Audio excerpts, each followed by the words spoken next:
I walked away from my own wedding after my groom's best man humiliated me with a cruel prank. My fiancé shouted, "It was just a joke." His mother sneered, "You're overreacting." I tossed my bouquet and whispered, "The wedding is off." And even 8 months later, he won't stop sending gifts and apology letters, trying to fix what he destroyed.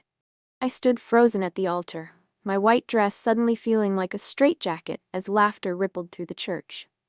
The video playing on the projector screen behind me showed private moments never meant for public eyes. My bachelorette party, edited to make me look drunk and desperate, spliced with unflattering photos from my awkward teenage years. Tyler, my fiancé's best man, grinned proudly at his handiwork, while guests shifted uncomfortably in their seats. The microphone squealed as Tyler leaned in. "Just wanted everyone to see the real woman James is marrying today," he announced with a smirk. My cheeks burned as I turned to James, silently pleading for him to do something, anything, to defend me. Instead, he chuckled and nudged Tyler's shoulder. "It was just a joke," James whispered, his eyes darting between me and the crowd. "Don't make a scene." The church felt airless. My hands trembled as I clutched my bouquet, knuckles white against the pale roses. Behind James, his mother's lips curled into a sneer. "You're overreacting," she hissed, loud enough for the front rows to hear. This is why I told James you weren't right for this family. Something snapped inside me. 3 years of compromises, excuses, and swallowed pride crystallized into perfect clarity. My heartbeat steadied as the decision formed, simple and irrevocable. I turned to face our 200 guests, many still awkwardly laughing at my humiliation. Without a word, I tossed my bouquet directly at Tyler's chest. It hit with a soft thud before falling to the floor. Leaning close to James's ear, I whispered, "The wedding is off." Then I walked down the aisle alone, my train dragging behind me like the weight of wasted years, as chaos erupted in my wake. I met James 3 years ago at my cousin's art gallery opening. He spilled red wine on my white blouse, then insisted on buying me dinner to apologize. I remember thinking how his eyes crinkled when he laughed, genuine and warm. That night, we talked until the restaurant staff began stacking chairs around us.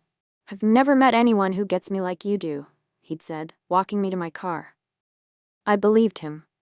Our relationship moved quickly. Within 6 months, we were planning our future together.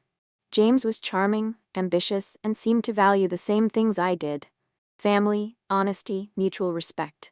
When he proposed at Christmas in front of his family, I said yes without hesitation. I met Tyler a week later at our engagement celebration. James introduced him as practically my brother since kindergarten. Tyler hugged me too tightly, his hands sliding lower than appropriate. When I stiffened, he laughed. "Just checking if James found himself a prude," he announced to the room. Everyone laughed, including James. "That's just Tyler being Tyler," James explained later when I brought it up. "He tests people he cares about. It means he likes you." I should have recognized the pattern then, but I wanted so badly to believe James was right. Over time, Tyler's tests became more frequent, commenting on my weight at dinner parties, questioning my career choices, accidentally spilling drinks on my clothes. 3 months before the wedding, during our engagement party, Tyler proposed a toast that crossed every line. To James, who's always had impeccable taste in everything except women. He proceeded to list my supposed flaws while guests squirmed uncomfortably. That night, I told James I didn't want Tyler in our wedding party. "He's my oldest friend," James insisted, his voice hardening. "You're asking me to choose between you two, and that's not fair." I backed down, again. Meanwhile, James's mother, Eleanor, became increasingly involved in our wedding planning. She corrected my choices, from the venue to the flowers, always with a tight smile. "I'm just helping, dear. You clearly need guidance." James never contradicted her. Looking back, I see how systematically I dismantled my life to fit into James's. The first major compromise came when I declined the promotion that would have made me regional marketing director. The position required frequent travel, and James worried it would strain our relationship. "If we're building a future together, we need to prioritize us over work," he'd reasoned. So I passed on the opportunity I'd worked toward for 3 years, telling myself there would be others. There weren't. The second sacrifice came when James accepted a position in his family's business, 2 hours from my hometown. Moving meant leaving behind my support network, my sister who'd been my rock since our parents died, my weekly book club, the community center where I volunteered. "This is our chance to build something together," James had said, squeezing my hand. "My family's connections will benefit both our careers." What he didn't mention was how his mother would drop by unannounced, how isolated I'd feel in a town where everyone had known each other and the Prescott family for generations. The third and most telling compromise was accepting Tyler as best man despite my serious reservations. After the engagement party incident, Tyler's behavior only worsened. At my bridal shower, he brought a gag gift, lingerie 3 sizes too small, and made a show of holding it up. "Thought you might need motivation to fit into your dress," he'd announced to the room of horrified women. When I confronted James, his response chilled me. "Tyler's going through a rough patch. He needs this honor more than ever." James consistently chose Tyler's feelings over my comfort. When Tyler crashed our date nights, James welcomed him. When Tyler made inappropriate comments, James changed the subject. When Tyler borrowed money without returning it, James shrugged it off. Eleanor, meanwhile, formed an alliance with Tyler. They'd exchange knowing glances when I spoke, as if sharing a private joke at my expense. She'd subtly undermine me. James always preferred traditional women, but times change, I suppose. I rationalized it all away. Marriage means compromise, I told myself, repeating the mantra whenever doubts surfaced. No relationship is perfect. But standing at that altar, watching my humiliation play out on screen, I finally understood. Compromise shouldn't mean surrender. The morning of my wedding dawned with deceptive perfection. Sunlight streamed through the hotel suite windows as my bridesmaids bustled around me, champagne flutes clinking. For a moment, I allowed myself to hope that today would be different, that today, James would choose me. "You look stunning," my sister Megan whispered as she fastened the last pearl button on my dress. Her eyes met mine in the mirror, a flicker of concern passing between us. "Are you sure about this?" I nodded, pushing down the knot in my stomach. "I'm just nervous. It's normal." The church looked like a dream. White roses and baby's breath lining the aisle, sunlight filtering through stained glass. As the first notes of the wedding march played, I gripped my bouquet tighter. My heart raced, but not with the excitement I'd imagined. Something felt wrong. James waited at the altar, handsome in his tuxedo. Tyler stood beside him, smirking as I approached. I focused on James's smile, ignoring the whispers from Eleanor in the front row. "The dress is too modern." I told her traditional was better. The ceremony began. The pastor spoke of love and respect, while I tried to quiet the voice in my head, questioning if James truly understood those concepts. We reached the vows when Tyler stepped forward, unexpectedly. "Before they continue, I've prepared something special," he announced, pulling out a remote, a little tribute to the bride. The projector screen behind the altar lit up. What followed was 5 excruciating minutes of carefully edited footage. Me tripping at parties, spliced with unflattering photos from before I met James. The worst was private footage from my bachelorette party, moments I didn't even remember being filmed, edited to make me look drunk and desperate. "Just wanted everyone to see who James is really marrying," Tyler concluded, his voice dripping with mock sincerity. Gasps rippled through the church. Someone laughed nervously, then another. Soon uncomfortable laughter spread while I stood paralyzed, my face burning with humiliation. I turned to James, silently begging him to stop this. Instead, he chuckled and nudged Tyler's shoulder.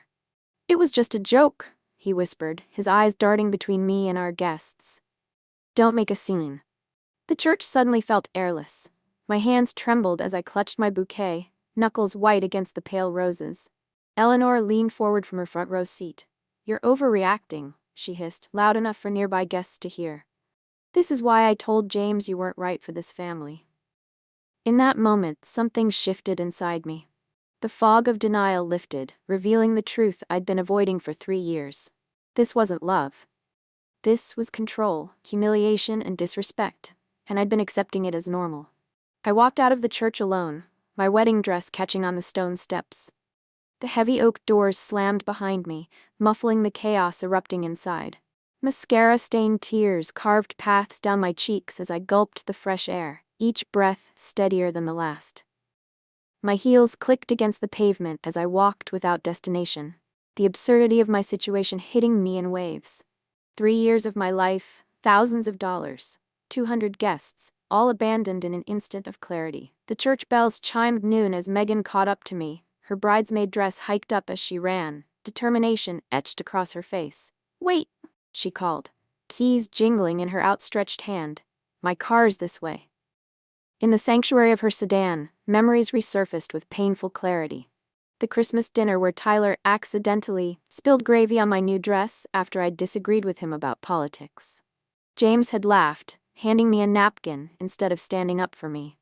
The housewarming party, where Eleanor had rearranged my furniture while I was at work, explaining to guests that James deserves a properly organized home.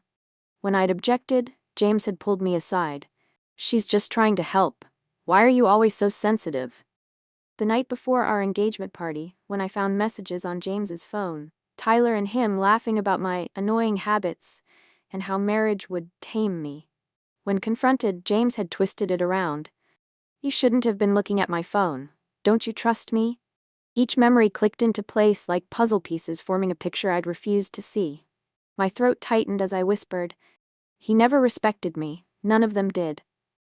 Megan squeezed my hand, her eyes reflecting understanding without pity. She drove me to a hotel across town, away from the wedding guests and James's inevitable pursuit.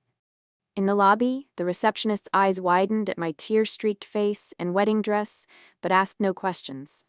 That night, alone in the hotel room, I curled up on the bed, still wearing my wedding gown, too exhausted to remove it. I expected to feel devastated, but beneath the shock and grief lay something unexpected. Relief. For the first time in years, I didn't have to pretend that disrespect was love. I slept deeply, dreamlessly. Morning arrived with sunlight filtering through unfamiliar curtains and my phone buzzing incessantly. 57 missed calls, 39 text messages, 6 voicemails. I scrolled through them briefly. "James, you're embarrassing us both. Come back and we'll fix this." "Eleanor, this childish behavior proves everything I said about you." "Tyler, it was just a joke. Learn to take one." But there were others. "Megan, so proud of you. Call when you're ready." "My friend Alicia, whatever you need, I'm here." My old colleague David, "Heard what happened. Your job offer still stands if you want it." I set the phone down, a strange calm settling over me. The path forward was unclear, but for the first time in years, it was mine to choose. A soft knock on my hotel room door came around noon. I peered through the peephole to see Megan standing there, overnight bag in one hand, pizza box in the other. "Figured you might need supplies," she said as I opened the door. "And real food." She set everything down and hugged me tightly. "I've wanted to pull you out of that relationship for 2 years," she whispered, "but you had to see it for yourself." We sat cross-legged on the hotel bed, eating pizza in silence until another knock came. This time, it was Alicia, my college roommate who had gradually been pushed to the periphery of my life, another casualty of my relationship with James. "The front desk told me your room number," she explained, holding up a bottle of wine. "I hope that's okay." For the first time, I spoke openly about my relationship, not the sanitized version I'd been presenting to the world, but the ugly truth. How James would criticize my appearance under the guise of helping me. How Tyler's cruelty was always dismissed as humor. How Eleanor would undermine me, then call me oversensitive when I objected. "Remember when you stopped coming to our monthly dinners?" Alicia asked, pouring more wine. "James always had some excuse why you couldn't make it." "He said you didn't like him," I admitted. "I didn't," she confirmed. "Because I saw how different you were around him. Always second-guessing yourself, walking on eggshells." Megan nodded. "After Mom and Dad died, you were so strong, so decisive. Then suddenly you were calling me to ask if your outfit was appropriate or if your opinions were too much." Their words hit me like physical blows. I'd been so focused on making the relationship work that I hadn't noticed how much of myself I'd sacrificed in the process. "What happens now?" I asked, suddenly overwhelmed by practical concerns. "All my things are at his house. The honeymoon tickets are in his name. Everyone will be talking." Alicia's expression hardened with determination. "Now we make a plan, one step at a time." Together, they helped me draft a list. Essential items to retrieve, accounts to separate, people to contact. Megan offered her spare bedroom for as long as you need. Alicia, an attorney, advised me on legal considerations for the canceled wedding. Their support was unconditional, expecting nothing in return, the stark opposite of what I'd grown accustomed to with James. The contrast was both painful and illuminating. "You're not alone in this," Megan said firmly. "You never were." 7 days after walking out of my own wedding, I agreed to meet James at a coffee shop downtown, neutral territory. I arrived early, choosing a table near the exit, my escape route planned. James walked in 15 minutes late, clutching a bouquet of pink roses, my least favorite flower, though I'd told him countless times. His eyes were red-rimmed, his usually perfect hair disheveled. A calculated appearance of distress. "You look terrible," he said, sliding into the seat across from me. "Everyone's worried about you." I didn't take the bait. "I'm returning these," I said, placing a small box containing his grandmother's ring on the table, "and we need to discuss how I'll collect my things." He pushed the flowers toward me, ignoring the ring. "Baby, this whole thing got out of hand. Tyler feels awful. It was just a stupid joke that went too far." "It wasn't a joke," I replied, my voice steadier than I expected. "It was humiliation, and you laughed along." His expression shifted, the wounded look replaced by something harder. "If you hadn't been so sensitive about Tyler all these years, maybe he wouldn't have felt the need to test you." "Test me?" The absurdity almost made me laugh. "Is that what you call public humiliation on my wedding day?" "You've never understood our friendship," he countered, leaning forward. "Tyler's been there for me through everything. He's practically family." "And what was I supposed to be?" "My wife," he snapped. "Someone who supports me, not someone who makes me choose between the people I care about." I took a sip of water, letting his words hang in the air. "That's interesting, because you've been making me choose between my self-respect and your approval since we met." His eyes widened. This wasn't following his script. "Look," he said, voice softening as he reached for my hand. I pulled it away. "We've both said things we regret. Mom's planning a small ceremony for next month. We can still fix this." "There's nothing to fix, James. The relationship was broken from the start." His face darkened. "You don't mean that. You're just upset." "I'm not upset anymore," I said, surprising myself with the truth of it. "I'm clear." "You've changed," he accused, frustration breaking through his controlled facade. I stood up, gathering my purse. "No, James, I've finally seen clearly. Please have my things boxed and ready by Saturday. Megan will pick them up." As I walked away, he called after me. "You'll regret this. No one will ever love you like I did." For the first time, I recognized his love for what it truly was, and kept walking. The week after our confrontation, I began rebuilding my life, piece by piece. First came the practical matters: canceling vendors, notifying guests, dealing with returned gifts. Each email and phone call was a small exercise in reclaiming my narrative. "No, there won't be a postponement," I explained repeatedly. "The relationship has ended." The financial fallout was substantial. The non-refundable deposits alone totaled over $10,000. James's family had paid for most of the wedding, a fact Eleanor made sure to mention in her scathing text messages. I blocked her number after the third one. Retrieving my belongings proved more complicated than anticipated.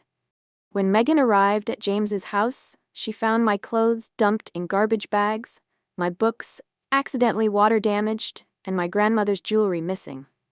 The petty destruction was Tyler's handiwork, according to the smirking neighbor who helped Megan load her car. "Your sister's making a mistake," the neighbor reported Tyler saying. "James is the best thing that ever happened to her." I filed a police report about the missing jewelry but didn't expect results. The pieces were irreplaceable, not for their monetary value, but for the memories they carried. Their loss stung, but not enough to drag me back into James's orbit.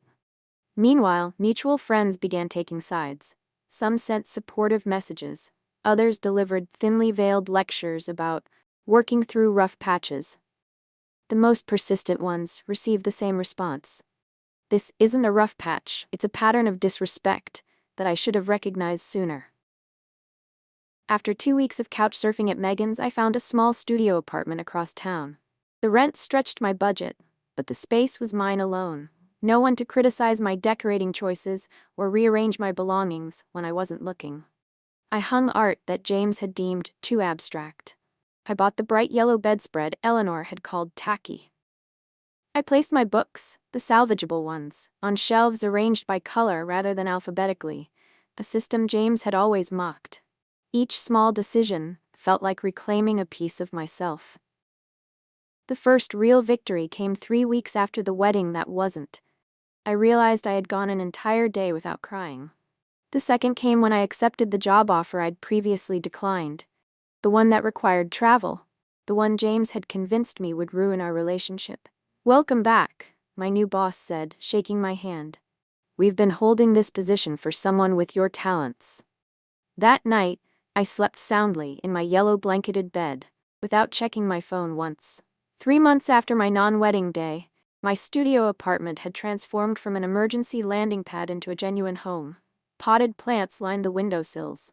I discovered I had a knack for keeping things alive when no one was constantly telling me I was doing it wrong. Photos of my travels with Megan and nights out with rekindled friendships replaced the carefully curated couples portraits that had once dominated my walls.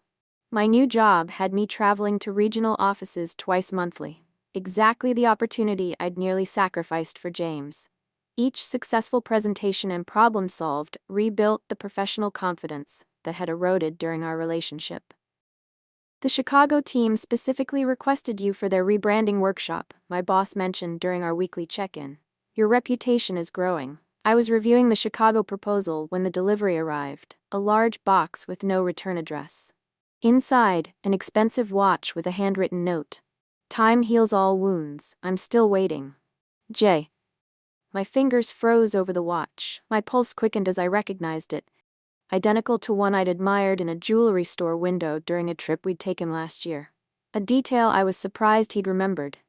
For a moment, my resolve wavered. Maybe he really had been paying attention. Maybe he really did care. Then I noticed the postscript. "Tyler helped me pick this out. He says it's time to come home." A hollow laugh escaped my lips as the manipulation revealed itself, transparent as glass. I placed the watch in my desk drawer, unsure what to do with it, but certain I wouldn't be wearing it. The gifts continued. Designer handbags, jewelry, even keys to a new car I never asked for. Each came with notes growing increasingly desperate, then angry, then apologetic again. I donated most items to a women's shelter, returned the car keys to his mother's mailbox. Meanwhile, mutual friends became unwitting messengers. "James looks terrible," they'd report. "He's really changed since you left." Or, "He's seeing a therapist now. Doesn't that count for something?" I began seeing a therapist too. Not to win anyone back, but to understand how I'd lost myself so completely in a relationship. Dr. Winters helped me identify the patterns, how criticism disguised as concern had eroded my confidence, how isolation from friends had been framed as prioritizing our relationship, how my compromises were expected while his were praised as generous concessions. "The most common question I hear from patients in your situation, Dr. Winters said during one session, is, how did I not see it?" But gaslighting works precisely because it makes you doubt your own perceptions. Some days were harder than others. I'd catch myself mentally justifying James's behavior or wondering if I'd overreacted. On those days, I reread the journal I'd started keeping, documenting incidents I'd previously minimized, feelings I'd dismissed as too sensitive. The entries formed an undeniable pattern, one that became clearer with each passing week. What had once seemed like isolated incidents now revealed themselves as a systematic campaign to diminish me. And still, the gifts kept coming. 8 months after walking away from my wedding, I barely recognized my former life. The promotion I'd earned 3 months earlier had me overseeing marketing for 5 states. My apartment, once a temporary refuge, now felt like a true expression of myself. From the mismatched vintage furniture to the wall of travel photos, documenting weekend adventures with friends I'd reconnected with. I was returning from a business trip to Denver when I saw him. James was sitting on the bench outside my apartment building, a massive bouquet in one hand, a small box in the other. My stomach dropped, but not with the longing he might have hoped for, with dread at having my peace disrupted again. "Don't worry," my Uber driver said, misreading my expression. "I'll wait until you're safely inside." James stood as I approached, his practiced smile faltering when he saw my expression. "Surprise," he said weakly. "How did you find my address?" I asked, keeping my distance. "Does it matter? I needed to see you." He thrust the flowers toward me. 8 months is long enough for this game, don't you think? This isn't a game, James. This is my life. I didn't take the flowers. And you're not part of it anymore. His smile disappeared. I've done everything to make this right. The gifts, the apologies, what more do you want from me? Nothing. I said simply. That's what you don't understand. I don't want anything from you. He stepped closer, lowering his voice to the intimate tone that once made me feel special. I've changed. I'm in therapy. I even stopped talking to Tyler after what he did. You cut off Tyler? This genuinely surprised me. Yes. His eyes lit up, sensing an opening. Last month, I told him our friendship was toxic and that I needed to grow up. He opened the small box, revealing my grandmother's sapphire ring, the one that had mysteriously disappeared from my belongings. I got this back from him. He took it that day. I didn't know until recently. For a moment, I felt a flicker of the old pull. He was saying all the right things, making all the right gestures. Then I noticed something in his expression: expectation. He was waiting for my gratitude, my forgiveness, my return to the role I'd played for years. "Thank you for returning what was stolen from me," I said, taking only the ring. "That actually means something." His face hardened. "So that's it? 3 years together, and you can just walk away?" "You still don't get it," I realized aloud. "All of this, the gifts, cutting off Tyler, even returning my grandmother's ring, it's not about making amends. It's about getting what you want. You're not sorry for how you treated me. You're sorry you lost control." "That's not fair," he protested, but his eyes darted away from mine. "Your apologies have never been about my feelings, James. They've been about your needs." I slipped the ring onto my finger, not as a symbol of our relationship, but reclaiming my family heritage. "I wish you well, but this is the last conversation we'll ever have." As I turned to leave, he called after me. "You'll never find someone who loves you like I did." I paused, looking back one last time. That's exactly what I'm counting on. That night, I packaged up every gift he'd sent over the past 8 months. The watch, the jewelry, the designer clothes still with tags attached. I included a brief note. These were never about me. Please donate them to people who could actually use them. I dropped the package at a women's shelter the next morning, my grandmother's ring catching the sunlight as I signed the donation form. The director thanked me, mentioning how their residents often arrived with nothing. "Sometimes," she said, "starting over is the bravest thing a person can do." Walking back to my car, I realized I hadn't thought about James in weeks before his appearance. The weight of our relationship had finally lifted, leaving room for the person I was always meant to be. Have you ever had that moment of absolute clarity when you finally saw a relationship for what it truly was? That instant, when all the excuses and justifications fell away, revealing a truth you'd been hiding from yourself? If this story resonated with you, subscribe to Reddit Family Sagas for more journeys of self-discovery and transformation.